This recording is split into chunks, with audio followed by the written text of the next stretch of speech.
Hey everybody, it's me, Super Trooper, and today we have some really interesting news today. Actually, this is some crazy stuff. You log into Reddit today, have a look on Rocket League Esports. Big post at the top: Olympics backed 500k. Intel will open ties into 2020 Tokyo Games with Rocket League and Street Fighter 5. Now this is huge. This is really big, as Cloudfield says here. It's going to make 2020 really interesting. It's a big deal for Rocket League, but it's also a historic, massive deal for the world of esports. So, if you've not seen anything about this, so the Olympic Committee have teamed up to announce that basically Rocket League and Street Fighter will have competitions in partnership with the actual Olympics, from what I can read from this. So, there'll be qualifiers. You can play for your country, England, America, wherever you are, and you can actually then represent your country in Rocket League or Street Fighter, which is something that has been on the cards for a little bit. I think it's been discussed by a few people. I can imagine people are really looking to sort of invest into this sort of thing, given how big esports is at the moment. So yeah, it's so interesting to see Rocket League and Street Fighter come through, especially Rocket League for me being just addicted to this game ridiculously. But the fact that Rocket League will have the chance to perform on this international stage is pretty big. I mean, the only thing that we've had in the past has been the Rocket League World Cup here, which was good. It was interesting to watch. It had a good idea behind it, and I think it was pretty well executed by Johnny Boy and the team.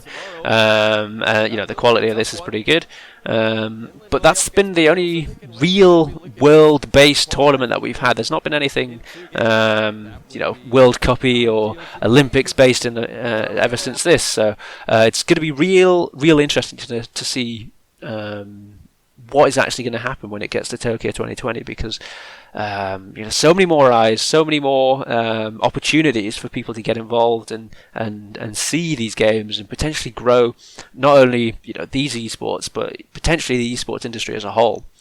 So if we look here, Street Fighter and Rocket League, they says are the most easily understandable titles to watch.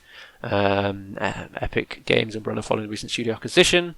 Just soccer with cars. If only Rocket League were that easy. Just soccer with cars, eh? I mean, a little nuance here. Cars with rocket boosters that can drive along walls and soar through the air. Yeah, that's a little bit more complicated, but hey, it's fine. Big shout out as well to good old Andrew Hayward down here. Seen a lot of his articles before. He loves the esports scene. So if you're a fan of news, give this guy a follow around. He's a good bloke. So where were we? Let's have a look.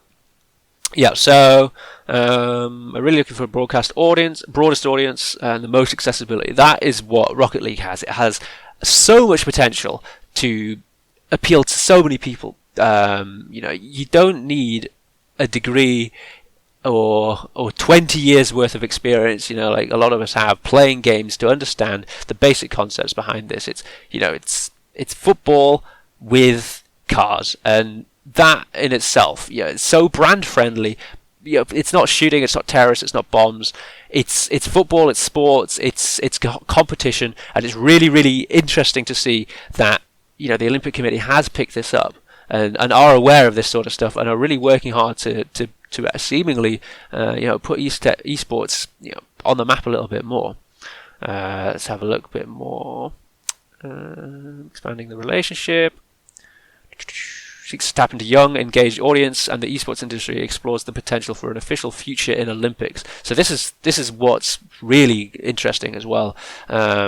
So I'm not sure how exactly it's going to work, whether it's going to be an official sort of medal ceremony based thing, or if it's just going to be these competitions that are, I think they say somewhere 250k for both the Rocket League and the Street Fighter tournament separately.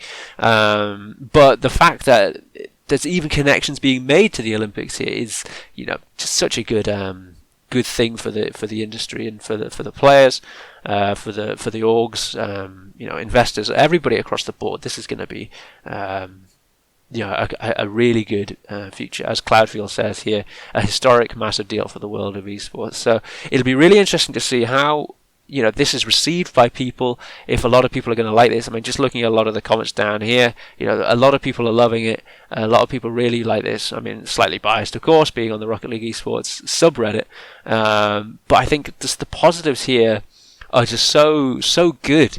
We just saw a great DreamHack that had really good viewership. I think for DreamHack, I think it got up to maybe 65, 70k viewers. Rocket League has been growing year on year. Every RLCS, there's more and more people watching. Almost, I think there was only one, maybe a season or two ago, where it struggled a little bit, but it's a growing esport, and Rocket League is definitely not dying. It's at a point of growth, which it's very interesting to see. I think Epic, if they do things right here, they can really make this thing really big, really massive, something that can potentially move up into CS:GO territory and wherever else like that. So hopefully this is a sign of good things to come with Epic and with the Olympic Committee and being able to advertise this to a much larger audience, because if you think, most people that are watching these things already are interested in games or esports or whatever. They're not being broadcast to people like your mum or your dad, who are maybe not so interested in this thing. Whereas if the tournaments are being broadcast through the regular Olympic ways, I don't know exactly how it is, but or it leads to the future where esports can be broadcast to more people that are who don't know what esports are or are not too familiar. Then that can only be a good thing for the future. But I thought I'd just make this little quick video here just to get it out there. Have people read this article, get the juices flowing, get the conversation going, get the hype going for this Tokyo 2020 Olympic partnership. It's going to be so good. I'm really looking forward to it. Probably going to play some of the qualifiers with the guys I play with, or at least be the sub, because that is my role. I love the role of the sub Kappa. We'll definitely see what's going to happen. But if you enjoyed the video, if you liked what you hear here, drop a follow, drop a subscribe, hit the bell, all that fun stuff. And I hope that I can see you in the future for more quality content. Thanks, guys, and I shall see you later.